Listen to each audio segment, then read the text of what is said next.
خواتین حضرات، اللہ تبارک تعالیٰ کی ایک قرآن پاک کی آیت، اللہ کا کلام۔ اعوذ باللہ من الشیطان الرجیم، بسم اللہ الرحمن الرحیم۔ یا ایھا الذین آمنوا اتقوا اللہ وقولوا قولا سدیدا یصلح لکم اعمالکم ویغفر لکم ذنوبکم ومن یطع اللہ ورسولہ فقد فاز فوزا عظیما۔ اللہ پاک فرماتے ہیں، اے ایمان والو، یا ایھا الذین آمنوا اتقوا اللہ، پہلی بات اللہ سے تقوی اختیار۔ تقوی وہ قلب و باطن کی وہ کیفیت کہ جس میں ہر لمحے ایک بندے کا اللہ سے ایسا رشتہ ہو، اس کا دل اللہ کی طرف اس طرح متوجہ ہو، دل اللہ سے اس طرح منسلک ہو جائے کہ ہر کام کرتے ہوئے وہ دیکھے کہ اللہ، اس کام کرنے میں میرے اللہ کا کیا معاملہ، کیسے۔ میں اس کی ایک مثال بڑی عام سی دیا کرتا ہوں۔ گھر میں کوئی مہمان آ جائے تو آپ کے بچوں کو، جو سیانے بچے ہیں، ان کو اگر کوئی پیسے شیسے دے یا کچھ طرح، تو بچے پہلے ماں باپ کی طرف دیکھتے ہیں کہ بھائی اس سے ہم یہ قبول کر لیں یا نہ، یہ جو میں دے رہا ہے ہم لے لیں یا نہ لیں۔ صرف دیکھتے ہیں، بولتے نہ پوچھتے ہیں۔ اور اسی طرح مائیں یا باپ جو ہے وہ بھی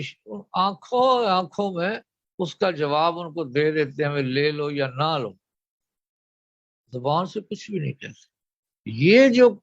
کمیونیکیشن کی یہ کیفیت ہے نا، یہ ہے اصل میں تقوی۔ جب یہ کیفیت بندے کی اللہ کے ساتھ ہو جائے، کوئی کام کرتے ہوئے وہ اس کے قلب و باطن کی نگاہ اٹھے اللہ کی رضا اور اللہ کی نافرمانی کا جذبہ معلوم کرنے کے لیے اللہ کی طرف، جب وہ اس کا قلب و باطن دیکھتا ہے، رجوع کرتا ہے، جس کو اللہ نے قرآن میں فرمایا من اناب الیہ، جو میری طرف متوجہ ہوتا ہے، جو میری طرف رجوع کرتا ہے۔ تو جب بندہ کسی کام کرتے ہوئے وہ اس کی نگاہ، اس کے قلب و باطن کی نگاہ اللہ کی رضا اور اللہ کی نافرمانی کو معلوم کرنے کے لیے اس کا دھیان اللہ کی طرف جاتا ہے، کیا یہ کام جو میں کرنے لگا ہوں یا کرنے لگی ہوں، اس میں میرا اللہ راضی ہے یا میرے اللہ کے حکم کی خلاف ورزی تو نہیں ہو رہی، یا میرا اللہ اس سے ناراض تو نہیں ہوتا۔ تو یہ جو دھڑکا سا لگ جاتا ہے بندے کے دل میں، قلب و باطن میں، کہ مجھ سے کوئی ایسا کام نہ سرزد ہو جائے جس سے میرا اللہ اور میرے رسول کے ساتھ جو میرا رشتہ ہے وہ متاثر ہو، بری طرح متاثر، یا اللہ اور اللہ کا رسول میرے اس عمل کی وجہ سے مجھ سے اپنی نظر ہٹا نہ لے، اپنی بلیسنگ، اپنی رحمت میری طرف سے ہٹا نہ لے۔ کیونکہ جب ہم کوئی کام بھی کرتے ہیں جس میں اللہ اور اللہ کے رسول کی اطاعت ہوتی ہے، تو اللہ اور اللہ کی رسول کی طرف سے رحمت اور وہ کرم و احسان آٹومیٹکلی ہو جاتا ہے اس پر، بندے پر۔ اور اسی طرح جب کوئی بندہ، کوئی مومن اللہ اور اللہ کے رسول کے حکم کے خلاف کسی کام کی طرف ہاتھ اس کا بڑھتا ہے، تو اسی لمحے اللہ اور اللہ کے رسول کی طرف سے جو اس پر بلیسنگ آ رہی ہوتی ہیں، جو رحمت اس کی آ رہی ہوتی ہے، جو اس کے قلب کا رشتہ اللہ کے نبی صلی اللہ علیہ وسلم کے ساتھ جڑا ہوتا ہے، وہ نور کی ایک تار ہوتی ہے محمد صلی اللہ علیہ وسلم کے قلب اطہر سے، جو ہر مومن کے ساتھ ایک جڑی ہوتی ہے۔ وہ تار کمزور ہوتی ہے، طاقتور ہوتی ہے، یہ آگے مین ٹو مین ڈفر کرتا ہے کہ کسی بندے کا اللہ کے رسول کے ساتھ کتنا گہرا تعلق ہے۔ وہ قلبی تعلق، وہ باطنی تعلق، وہ اس حساب سے پھر وہ روشنی کی ایک کرن سے لے کر روشنی کے بیم تک کی شکل بنتی ہے، جو حضور صلی اللہ علیہ وسلم کے قلب اطہر سے پوری دنیا میں مومنین کے قلب اطہر کو سیراب کرتی ہیں۔ وہ انوارات جو اللہ نے فرمایا، حضور صلی اللہ علیہ وسلم سراج منیرہ، روشنیاں بکھیرتے ہوئے چراغ ہیں آپ۔ آپ کے قلب اطہر سے جو نور کی تاریں، جو نور کی ریز نکلتی ہے، وہ تمام مومنین کے قلوب کو متاثر کرتی ہیں، ان پر وہ انہیں منور کرتی ہیں۔ اب جب اللہ اور اللہ کے رسول کے حکم کی خلاف ورزی میں میں اور آپ میں سے کوئی بھی وہ کام کرتا ہے، تو وہ نور کی وہ سپلائی جو حضور اقدس صلی اللہ علیہ وسلم کے قلب اطہر سے ہمارے قلب تک آ رہی ہوتی ہے، وہ کٹ جاتی ہے، کمزور پڑ جاتی ہے۔ جس طرح درجے کی اللہ اور اللہ کے رسول کی مخالفت کا وہ عمل ہوتا ہے، اتنے درجے کی اس میں وہ نور بھی کٹ جاتا ہے اور ظلمت بھی پیدا ہو جاتی ہے، یاد رکھیں۔ تو ہمارا کوئی بھی عمل جو ہے وہ یا نور یا ظلمت،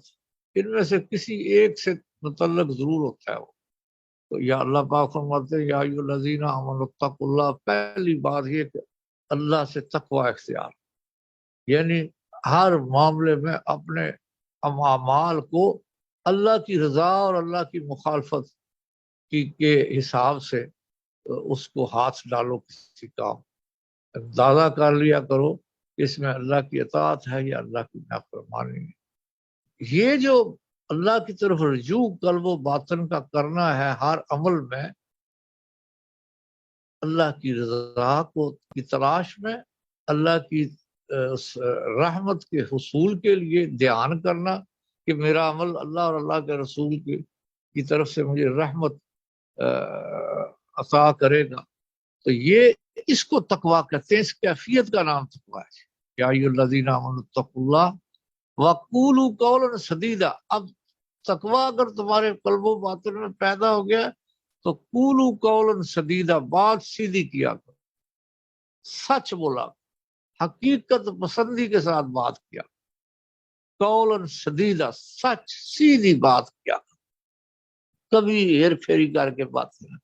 یہ منافقت کا کام ہوتا ہے، ہیری پھیری کر کے بات کو بدل دینا، جیسا کہ قرآن میں فرمایا منافق کے لیے کہ بھائی وہ لباس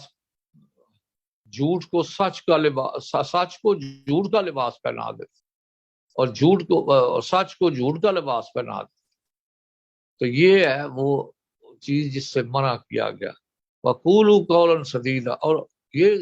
قولا سدیدا دیکھیں نا، محمد رسول اللہ صلی اللہ علیہ وسلم کی پہچان ہی جیسے کیا کرتا ہوں اکثر کہ آپ سچ بولتے تھے۔ تو سچ بولنا جو ہے اور حقیقت پسندی، یہ مومن کی میراث ہونی چاہیے۔ وقولوا قولا سدیدا، اللہ فرماتا ہے پھر یہ اگر یہ تم دو کام کر لو،